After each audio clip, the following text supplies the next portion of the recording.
Hello and greetings to my loving family, friends, and to those who are just connecting with me.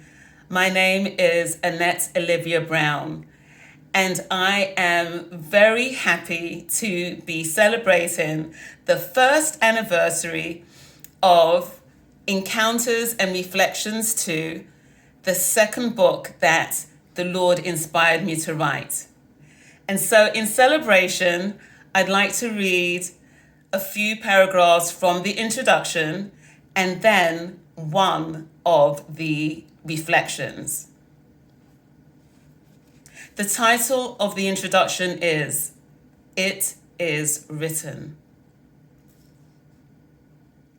Today, the skill of writing in script still provides important advantages. A signature is unique to each individual and therefore is used to confirm one's identity.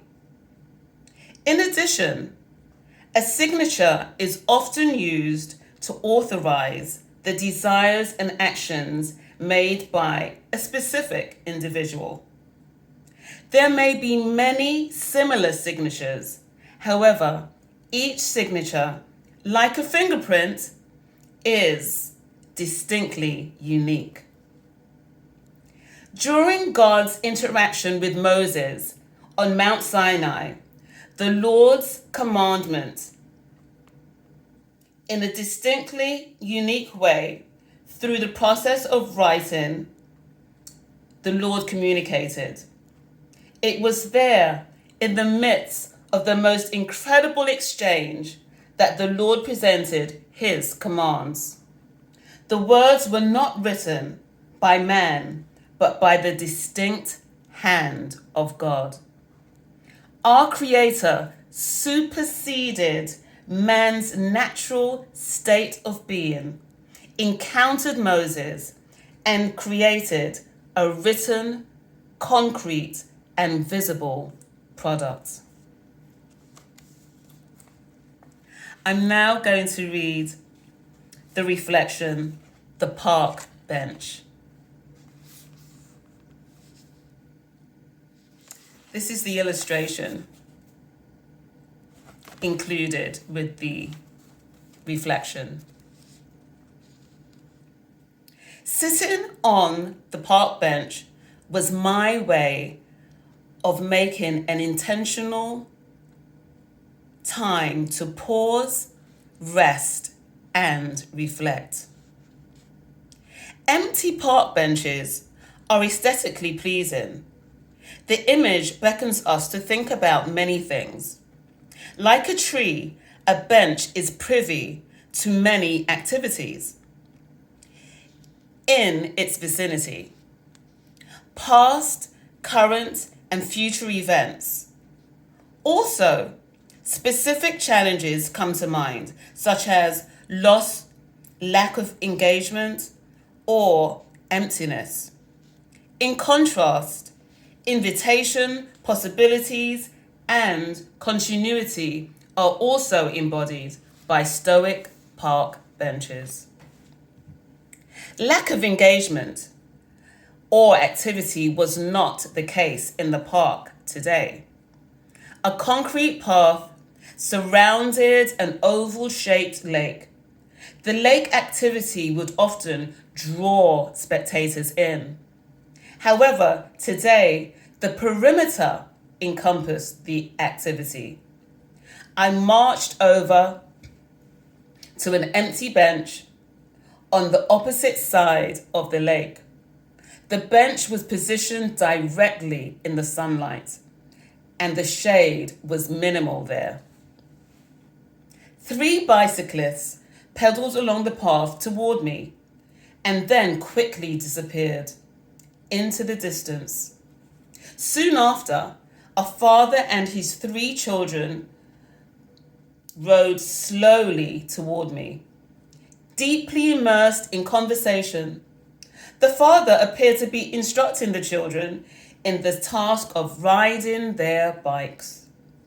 These novice riders started and stopped abruptly in uneven pattern, One youth glared at me, it seemed, in disdain as she made an effort-filled journey past me along the path. Later, a large dog waddled along the path with his owner. The canine stopped frequently to inhale the scents like flowers along the way. The owner engaged with me in conversation, and when our dialogue faded into a natural decrescendo, he bent over, picked up the canine package. I laughed, and he said, "It's just easier to move on this way." He wanted to continue without having a tug of war debate with his best friend. Some individuals marched by in their timed exercise regime. Couples strolled along together, synchronized in lockstep.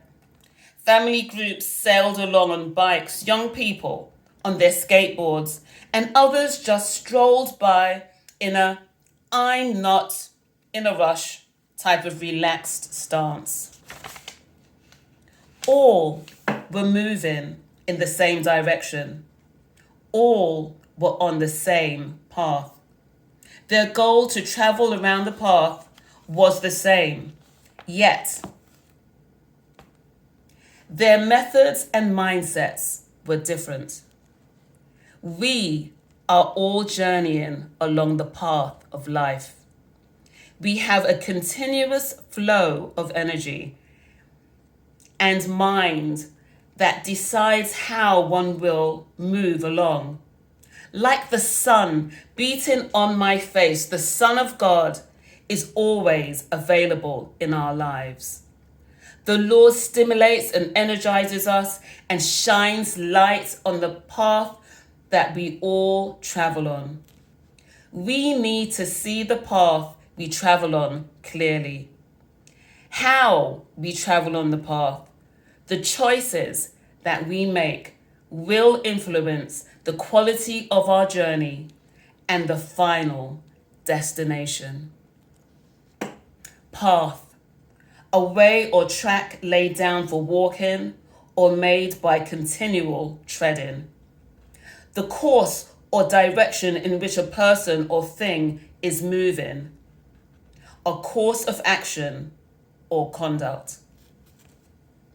And so at the end of every reflection, a journal prompt is written. This is the journal prompt for this entry. We are all journeying along the path of life. Do you agree with this statement?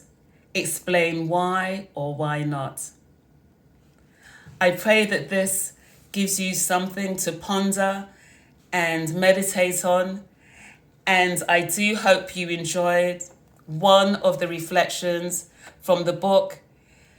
Again, it's my pleasure to celebrate the anniversary, a 1-year anniversary of being inspired to write. Encounters and reflections to It Is Written. God bless you.